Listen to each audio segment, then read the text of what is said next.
नमस्कार, मैं हूं प्रेम शंकर सिंह और आप देख रहे हैं मन कही।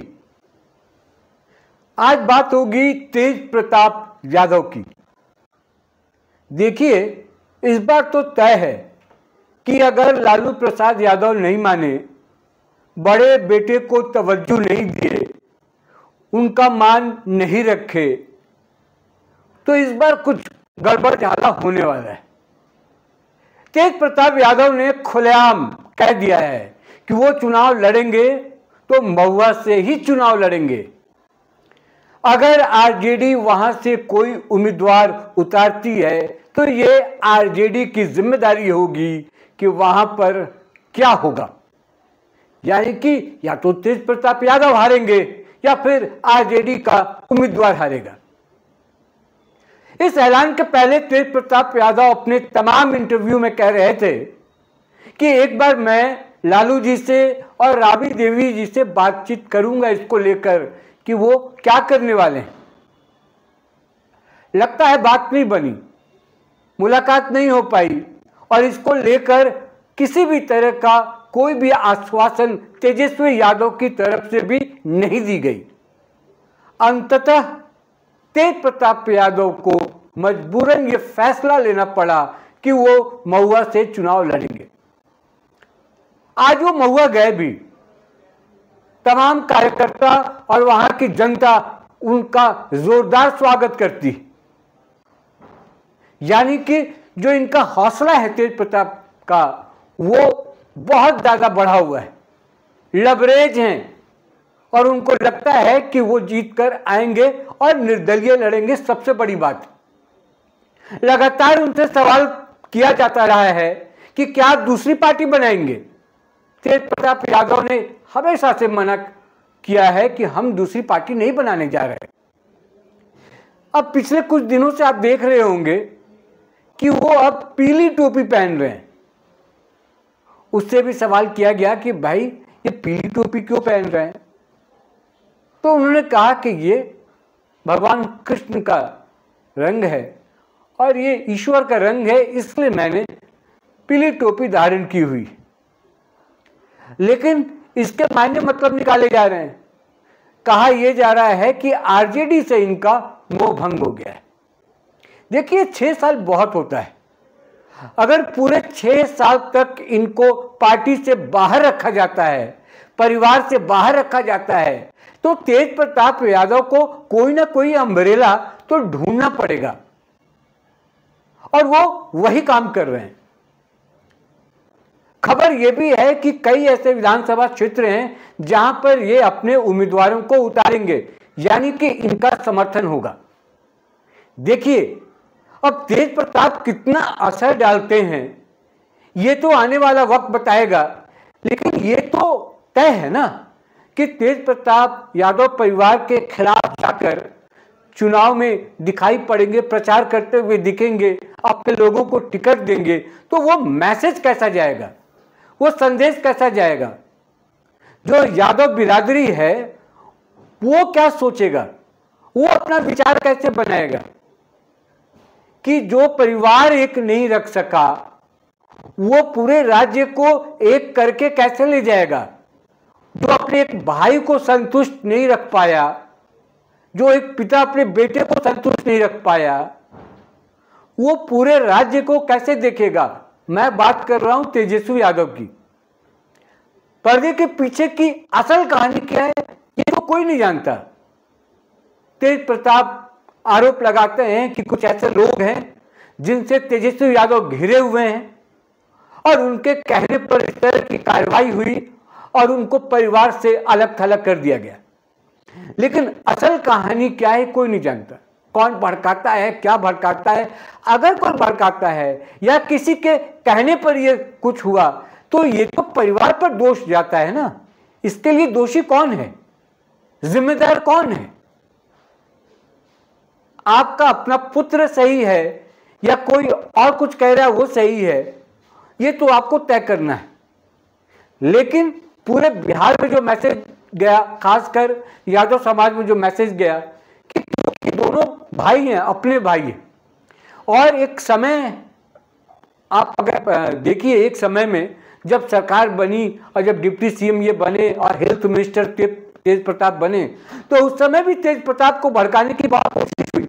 लोगों ने कहा कि छोटा भाई डिप्टी सीएम बन गया और आप मंत्री बने, तो उत्तराधिकारी तो बड़े बेटे को बनना चाहिए। तेजस्वी यादव को कैसे उत्तराधिकारी बनाया गया?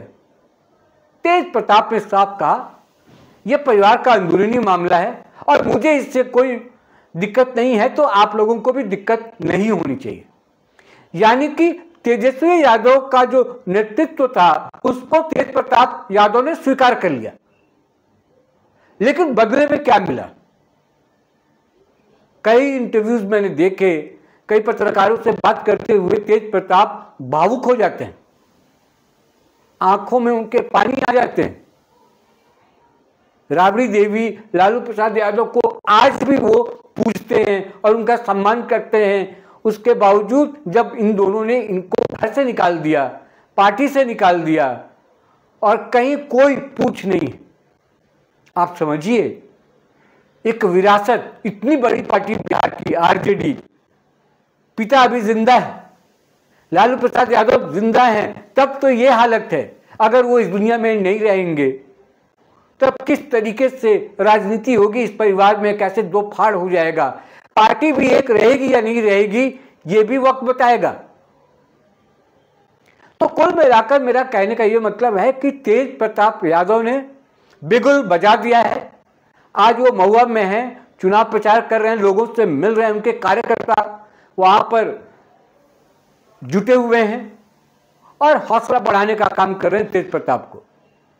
अब जाहिर सी बात है कि तेज प्रताप के लिए भी कोई ना कोई शुभचिंतक तो होगा, कोई एडवाइजर तो होगा जो उनको गाइड कर रहा होगा कि आगे कैसे चलना है और इस चुनाव में उनका रोल क्या रहने वाला है और क्या रोल रहना चाहिए।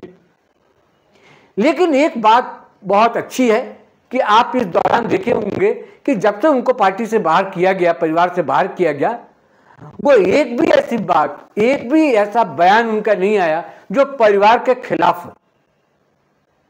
ना उन्होंने लालू यादव के खिलाफ कुछ बोला, ना राबड़ी देवी के खिलाफ बोला, ना तेजस्वी यादव के खिलाफ बोला, किसी के खिलाफ बोलते हुए नजर नहीं आए हैं तेज प्रताप। और यही बात इतनी अच्छी है कि ये एक अच्छा मैसेज जा रहा है बिहार के वोटरों के बीच, जो बिहार की जनता है उनके बीच। महुआ को उन्होंने अपना क्षेत्र चुना है जहां से वो चुनाव लड़ेंगे, खुलेआम कह दिया है, खुलकर बोला, एक नहीं, दो नहीं, 10 जगह पर बोला है। तो ये तय हो गया है कि तेज प्रताप यादव महुआ से इस बार का चुनाव लड़ने जा रहे हैं। अब पार्टी को यह तय करना है कि उनके मुकाबले में किसी को टिकट वो देती है या नहीं देती। तेजस्वी यादव क्या करते हैं? हालांकि टिकट बंटवारे में इस बार लालू प्रसाद यादव की भी हाँ या ना ली जाएगी।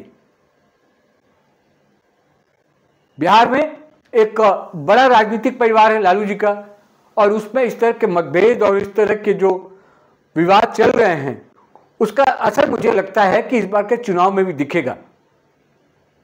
क्योंकि एक तो अलग और कहानी है कि तेजस्वी यादव गठबंधन की जो पार्टियां हैं उसमें कैसे घिरे हुए हैं। तो एक तो परिवार के अंदर की लड़ाई और एक परिवार के बाहर की लड़ाई, यानी कि महागठबंधन में जो पार्टियां हैं वो टिकट बंटवारे को लेकर किस तरीके से तेजस्वी यादव को घेरने की कोशिश कर रही हैं या दबाव बनाने का काम कर रही हैं।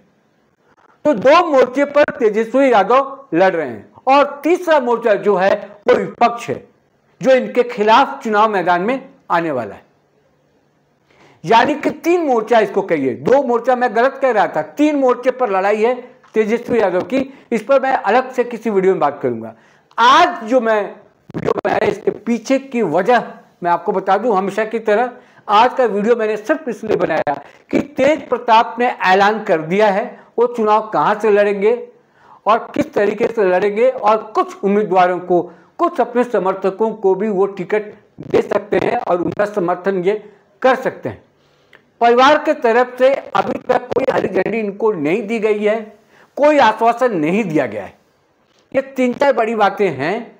आने वाले समय में जैसे जैसे चुनाव की तारीख नजदीक आएगी, चुनाव नजदीक आएगा, तो हो सकता है कि निलंबन इनका वापस हो जाए, पार्टी में वापस हो जाए और पार्टी समर्थन दे दे, क्योंकि घर के बड़े बेटे, मैं बार बार कहता हूं कि वो जो मोह है, पुत्र मोह, अगर उसमें लालू प्रसाद यादव, राबड़ी देवी पढ़ते हैं, देखिए भाई का तो नहीं पता, भाई भाई में लड़ाई होती है, और ऐसी लड़ाई होती है कि बचपन की सारी यादें धूमिल हो जाती हैं। और जहां सत्ता की बात हो, जहां सिंहासन की बात हो, जहां कुर्सी की बात हो, वहां तो लाजमी स्वाभाविक है। तो इसमें तो हम कुछ कह ही नहीं सकते, भाइयों में कुछ भी हो सकता, लेकिन माता पिता एक ऐसा इंसान, एक ऐसे इंसान होते हैं कि वो अपने बच्चों को नहीं छोड़ पाते। तो ये भावनात्मक पहलू है जिसका जिक्र मैं कर रहा हूं।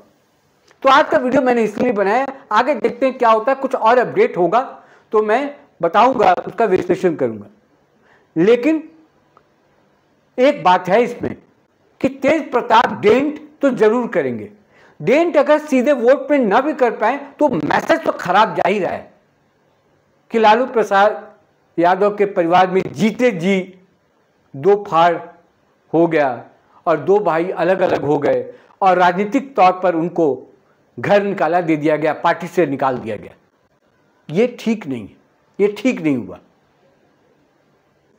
आज इस वीडियो में इतना ही। जिन लोगों ने मनकही को अभी तक सब्सक्राइब नहीं किया है, प्लीज इसको सब्सक्राइब कर लें। फिलहाल दें इजाजत, नमस्कार।